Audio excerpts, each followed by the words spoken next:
May we move on to the next item, which is our finance report. Paul. Thank you, Malcolm. So last time we met, I was able to update you not just on the month 10 numbers, which were in the formal written report, but on the month 11 data that we had just a day or two before we met as a board. This indicated last time a range of underspends between 494 and 525 million for 15-16, the year that's just completed. Important to remember, whilst that's a big number in pound terms, that's about 0.5% of the money that we are accountable for as an organisation. So since we last met, the finance teams up and down the country have been beavering away to draw up the final scores. I'm very pleased to say that we've had an extremely smooth process this year again in terms of the delivery of that, which is of course a great tribute to the professionalism of the teams in CCGs, in CSUs and indeed in NHS England. And a full set of consolidated accounts is now with the National Audit Office, who are busily auditing them in their usual fashion. In the event, some of the risks that I talked about at month 11 didn't actually materialise as we drew up the final scores, and also the technical aspects of our financial reporting to central government, while we have to strip out provision movements and depreciation for reporting against the core reporting metric.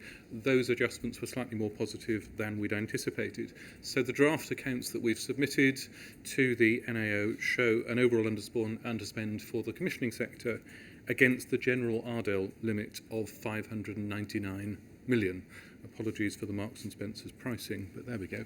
599 is almost 600, I suppose.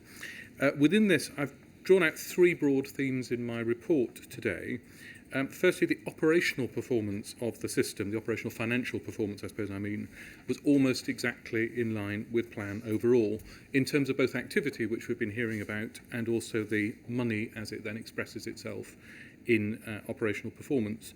So in the final analysis, we have a slight underspend on specialised commissioning, which has been commented on already by Jonathan, and is a great achievement, I think, of the specialised commissioning teams responsible for that, and a slight overspend on CCGs, which again is within the roundings, 0.1%, I think, or thereabouts of their total resource.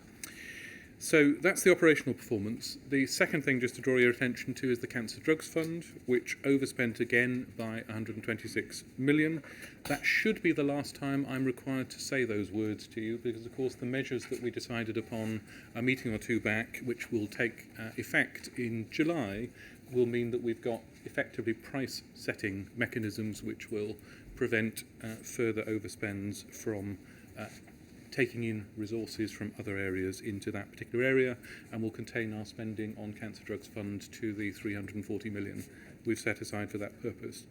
And then thirdly, the rest of the underspend that I've been talking about concerns a variety of mostly centrally managed budgets, where we've had a combination of slippage, managed underspend and once-off benefits.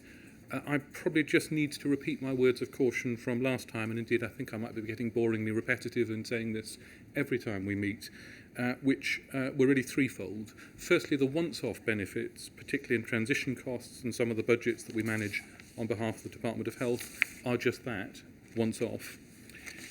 Where we've had lower spending, which can be expected to continue in some directorate budgets and in legacy continuing healthcare claims, we've already reduced the budgets, as you'll recall, in 16-17 to reflect that, and to maximise the amount of resource invested in frontline services and transformation.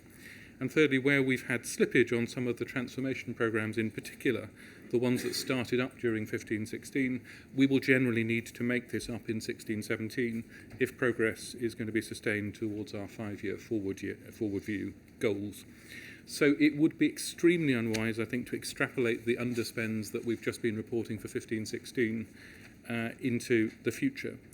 Nonetheless, the underspend that we have recorded in the commissioning sector, small as it is in relation to our 101 billion budget, is obviously welcome in its own right, and in particular as a contribution to the overall health sector position. If I take you on a trip to the other side of London, where there is another board meeting going on at this very moment, of course, the numbers for the provider sector are being reported there. You will probably have taken the time to read the extensive commentary on that which NHS Improvement has put together. Clearly the numbers are problematic. The deficit has grown from 834 million in 14-15 to 2.45 billion in 15-16. As their commentary makes clear, there has been significant revenue growth. There's been 2% revenue growth year on year, equivalent to about £1.4 billion. The issue is that there's also been expenditure growth, which has been significantly ahead of that revenue growth at £3 billion or 4%, and clearly a combination of 4% cost growth and 2% revenue growth is the underlying factor in that. And of that cost increase, the biggest single factor, as again I think has been widely reported, is the issue of agency cost, which rather than going down by 900 million, which was the plan for the year, went up by a further just over 500 million as reported by NHS Improvement, and clearly that combination of things caused the bulk of the cost problem that they've been reporting this year. And clearly that's the main thing that's going to need to be addressed as we go into 16-17, and I'll come back to that in a minute, in order to ensure that we get back to the sort of balance that we need across the sector. But for now at least, 2.45 billion of deficit in the deficit sector, in the provider sector. We will, of course, have to wait until the Department of Health produces its consolidated accounts and gets those audited by the NAO to know whether our contribution to offsetting that and the things which the Department of Health itself has been doing will be sufficient to offset that deficit in the provider sector. And obviously I'll update you on that to the extent you don't read it in the accounts which are put in front of Parliament in July to see the answer to that. So that's 15-16. I'll happily take questions on that, obviously, at the end. But having dealt with last year, I thought it might be worth just spending a couple of moments updating you on the present preoccupation that we have with creating robust plans for 16-17, which I would remind you is the critical year of transition, where we need to be able to use the 3.8 billion of real terms increase in funding to create both financial stability and balance across the whole sector, but also to pick up the pace of transformation through the programmes that we've discussed many times. Achieving that balance is proving, as you'd expect, extremely challenging for three main reasons, which is just worth reminding ourselves of. Firstly, as I've just said, the provider sector is having to find ways to correct the cost overrun, which led to the underlying deficit coming forward from 15-16 being significantly larger than the sustainability funding of 1.8 billion included in the spending review package. That's the first point. The second point is, given that all the available funding has been channeled into the NHS, quite rightly in the spending review, we are having to ensure that we've got enough flexibility within our own resources within the NHS to deal with any risks which emerge during the course of the year. And in particular, that's required commissioners to create a risk reserve effectively of 1% within their budgets, which has in turn required commissioners to draw up plans for significantly higher levels of efficiency gain. And here I'm talking about the efficiencies created by commissioners through reducing demand for activity or by commissioning more cost-effective ways of delivering care, as opposed to the operational efficiencies which providers are accountable for. And in 16-17, commissioner efficiencies, with that definition, will need to be running at about 3% compared to previous years where it's been closer to 2%. So clearly that's a big concentrating factor in the plans of commissioners. And finally, of course, we've been working hard to ensure that enough activity is commissioned in 16-17 and funded to clear the operational backlogs which Richard's talked about already in the context of the performance report, and ensure that we're on an even keel going forward. So three significant reasons why this is a challenging context in which to do planning. I'm pleased to report that in the last few weeks we've made some rapid progress towards resolving, in particular, the contracting round. Almost all of the contracts are now at a point where the terms have been agreed. Many of them have been signed. That always takes a little bit longer. We've been through the process of quite a small number of places which needed external arbitration support to resolve issues.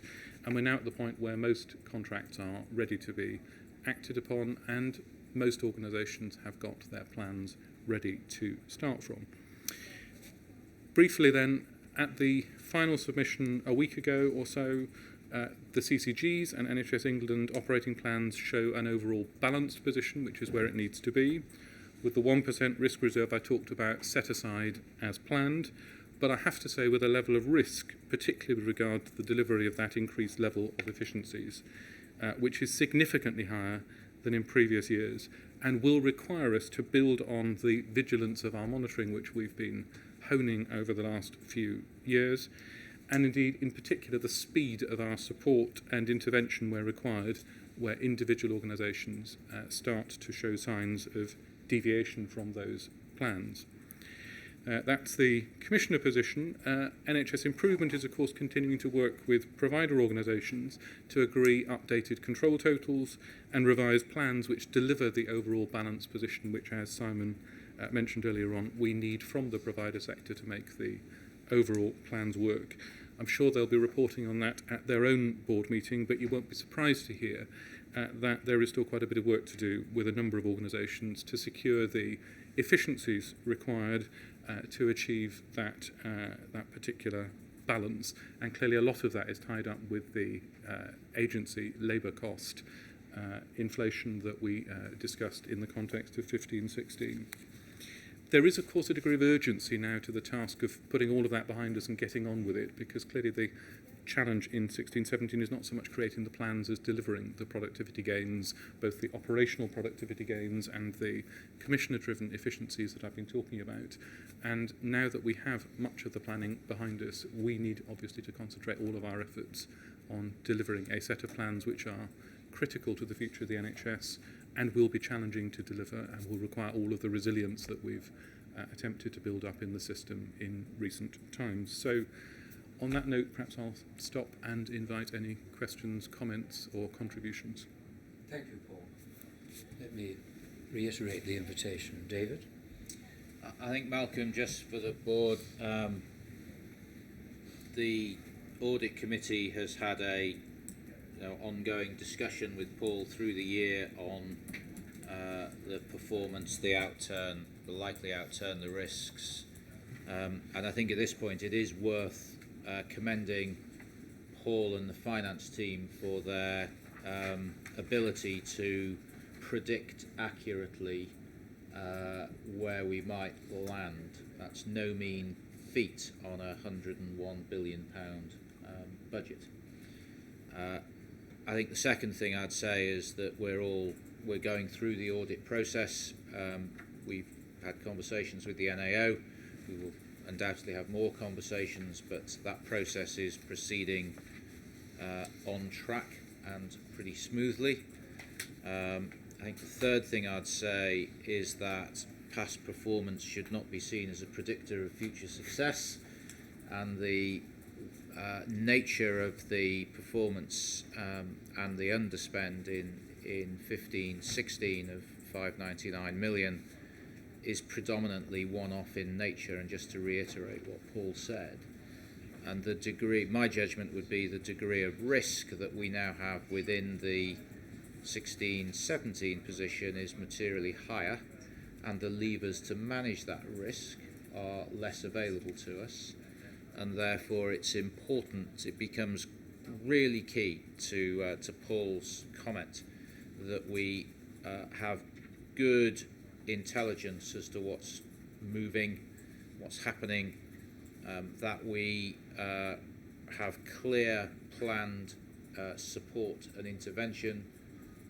both in the Commissioner side and in conjunction with NHSI, and that we move rapidly where we see challenges to support people. 3% productivity improvement on the Commissioner side is a material ask at a time when, as we all know, the service has many challenges. So I think we should be confident that we've done this before. I think we should be thoughtful about the scale of risk, and we should be aware that we will have to strain every sinew to deliver, but the team are in a good place to do that, but we will, I suspect, be spending more time on this challenge in 16-17 than we have in 15-16, because the position is just tighter. Indeed. Thank you, David, for that. Right, well, I think that has probably dissuaded others from coming in at that point, that it's a salient reminder to us all of the turbulent journey that lies ahead. Thank you, Paul, and thank you, David, for that closing comment.